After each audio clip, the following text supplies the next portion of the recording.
So now on to saccades. So saccades are, I mean, we could spend a ton of time on this. And again, our intent here is to show you, give you clinically relevant information that you can use in a fairly short amount of time, show you how to use the app. But I would encourage you to really seek out some of the other programs offered in neurology that go deeper and more in depth into these areas, because they cover a lot more information than we have time for, and that really kind of exceeds the purpose of our workshop. But there's a lot of value in using the saccadic system, and by definition, saccades bring the image of interest rapidly on the fovea. So when you move your eyes from one place to the other, that's a rapid movement. It's a saccadic movement.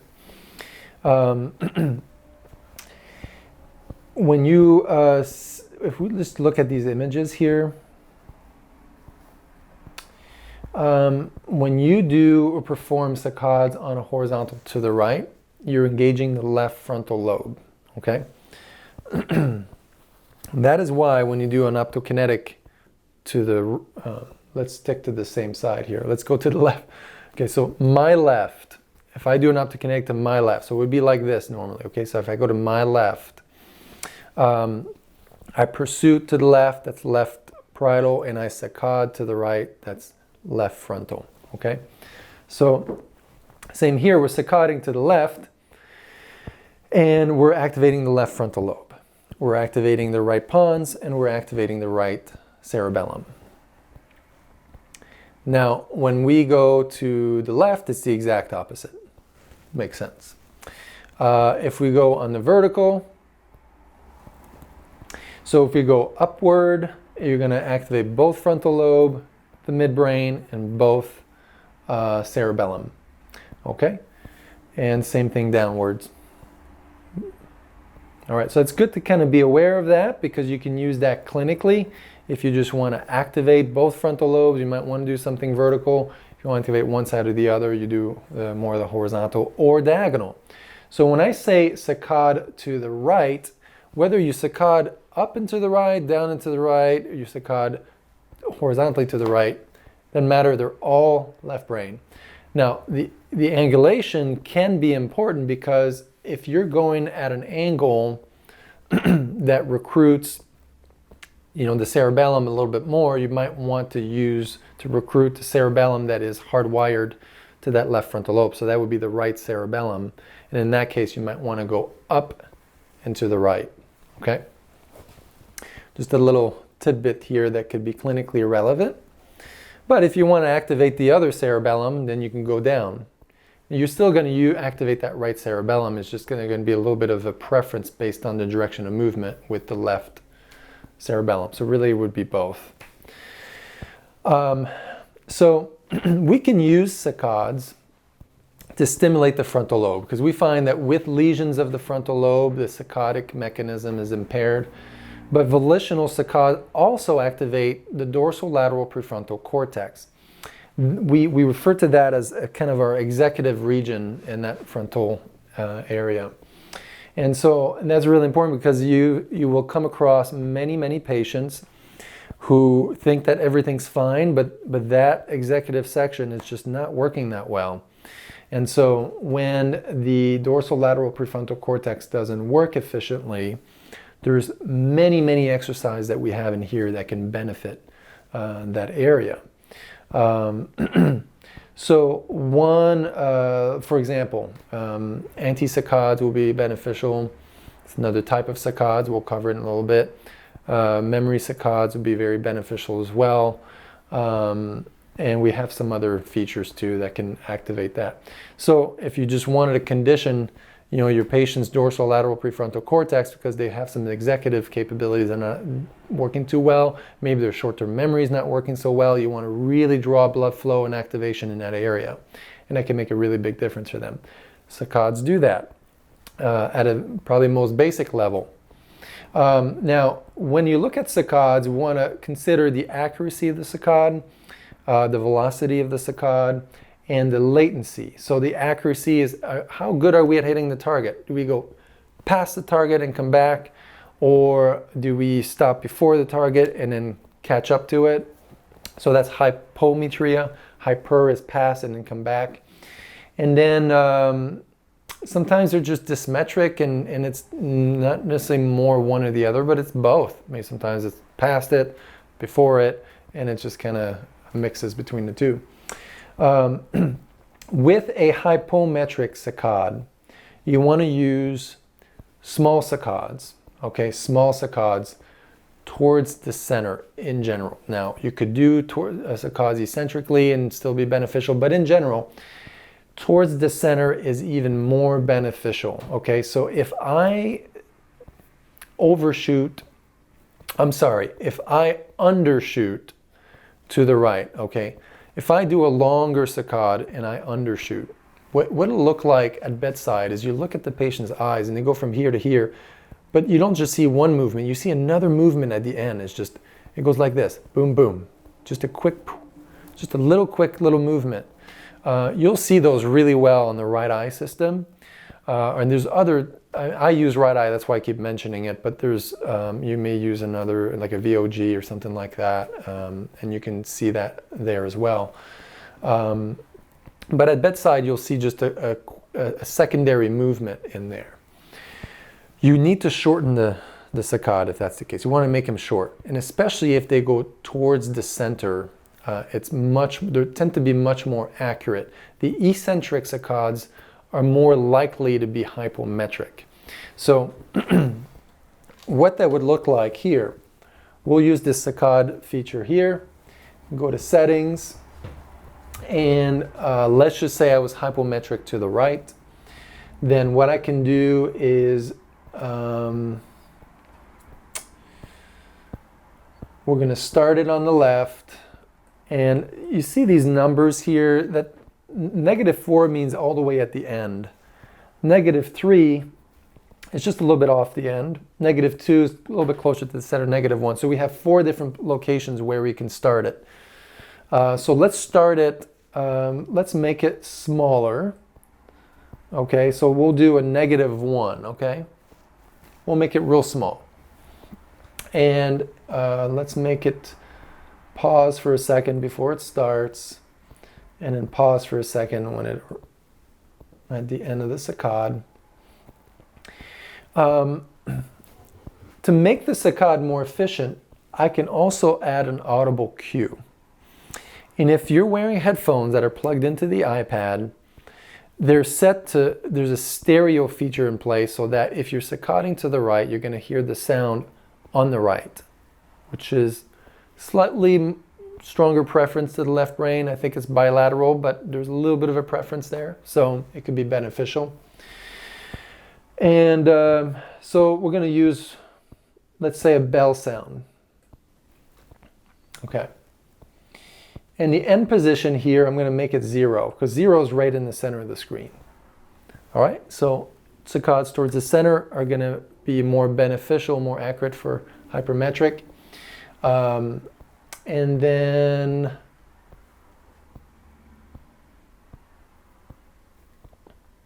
we'll make it 1 saccade for now, but you'll see we can make it multiple little steps towards the center. But just for now, we'll do that. Now, I've got it set on textured background.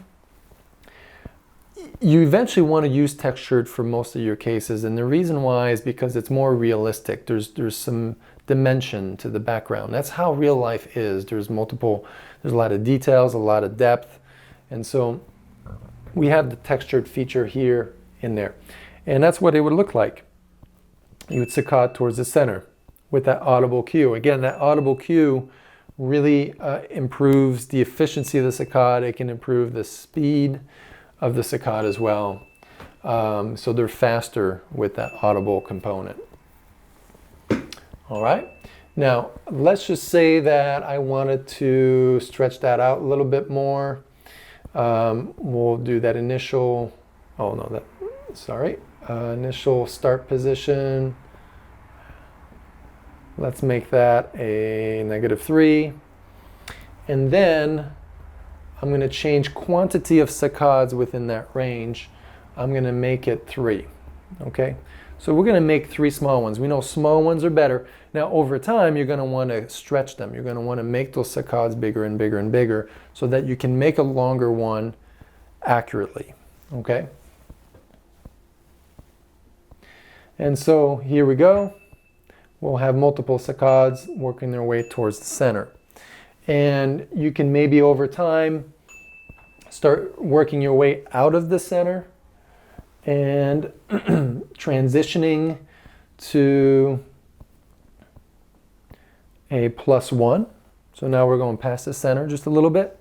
And eventually you're going to make your way to 2 and 3, where you're going the same distance towards midline as you are away from midline. Okay? So then in this case, you're going all the way through from here to here. Okay, so that's what you want to work your way up to. And then eventually you can do 1 saccade across and find that it's efficient and it's accurate. Now, if I'm hypometric on a rightward saccade, would I use, we know that the cerebellum is really great at improving accuracy of movement. It's one of its main features. But when it comes to saccadic motion, it's very much involved in stopping the saccade. And if that cerebellum is overactive, it could actually stop it a little shorter, a little sooner than you would want it to stop. And so I tend to not use complex movements. So in this case, we're saccading to the right. Complex movement to the right will help activate the left frontal lobe, and it could potentially benefit a hypometric saccade, but there's a strong possibility that it could hinder it. And so I tend to wait and try to not do the complex motion. Now, if in your exam there's a lot of right cerebellar deficits and problems, it could actually end up helping. But just be mindful that it may not be the first thing that you do initially. And I've seen it work, but I've also seen it work against the patient. Now, if you've got a hypermetric saccade, then you want to stop the eyes, right? So if it's going past the target, then you could do a complex motion exercise with your arm, either a circle or a figure 8 motion. You can do that right before you do the exercise. You can do that during the exercise. Just make sure that the head doesn't move too much. If they're doing the exercise, they want to make sure they're really nice and stable. But that complex motion could be really good for hypermetric saccade. And saccades that are away from center are better. So in this case, I would start in the center. Whoop, wrong one. Start in the center right here at 0. And I would go away from center. And let's just make it 1.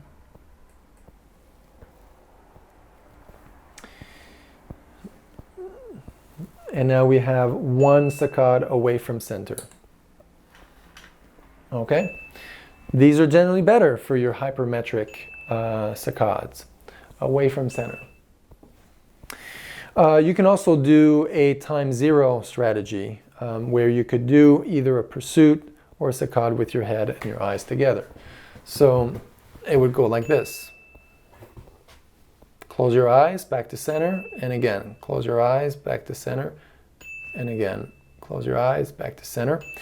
And the reason why is because here you're moving the head quickly to the right, and you're activating the VOR on the right, which pushes the eyes to the left. You've got a hypermetric saccade, you want to try to stop it, you want to try to move it in a little bit more. That could be useful. And maybe a pursuit motion could be helpful. Okay, those are all different options. If you've got general dysmetria, and this could work for hyper or hypometria, maybe it's just a mix of both.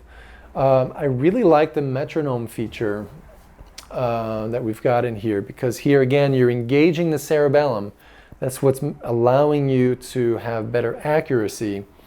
And in this case, we're going to go, you know what, let's just go across from left to right.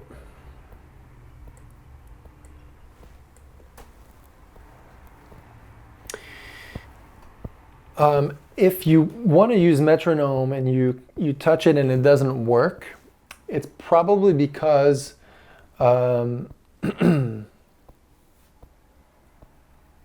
it's the time interval. It can't be on random, because this is a feature where we want to time a movement of a target. You're going to have an interaction. You're going to have a metronome that gives you feedback, and you want to time it. And what I use almost all the time is 1 second, but I'll show you some different ways where you can really increase the time and do some really interesting things. I'm saccading to the right, so I'm going to use my right hand to really engage that right cerebellum and improve its efficiency. So I'm saccading to the right, and we've got a medium target. That's good. Let's see if that works well. Oops. I got to turn on the metronome, which I forgot to do. Metronome down here, I can turn that on, hit done, and hit start. You'll have 3 rings. Oh, one more thing we need to do. It's better to have multiple saccades, not just one, because you want to constantly reinforce that accuracy. And so in general, I like to use 5 or 6. 6 is a good number.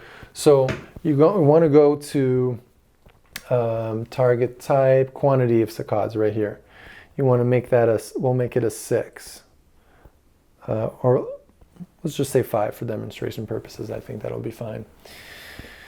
Okay, so now you have 3 rings. These are practice rings. You want to try to hit them right on time at the same time as they move.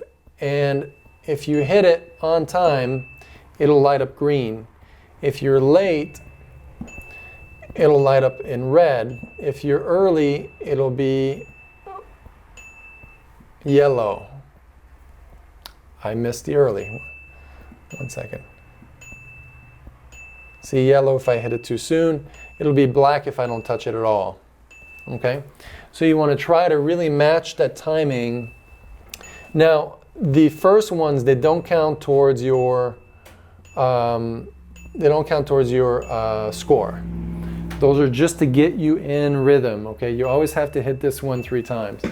And it'll give you a score at the end. It'll tell you how many were right on, how many were early, and how many were late. So here's the thing with these metronome saccades.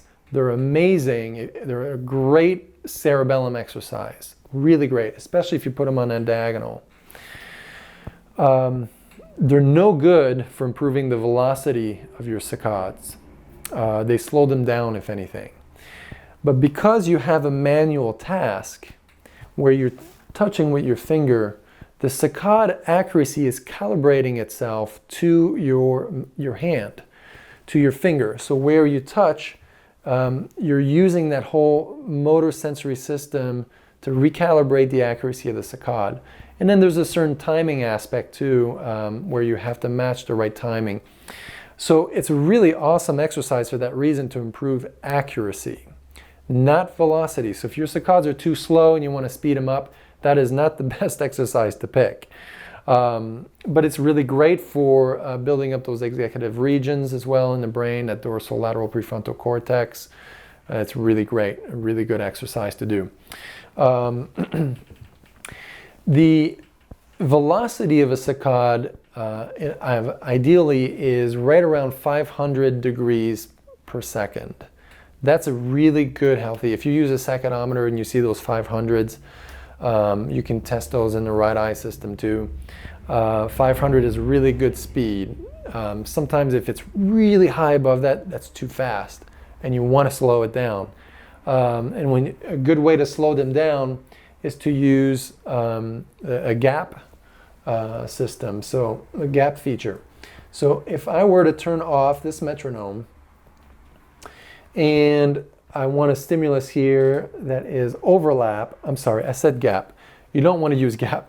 Gap speeds up. It improves the latency, the reaction time.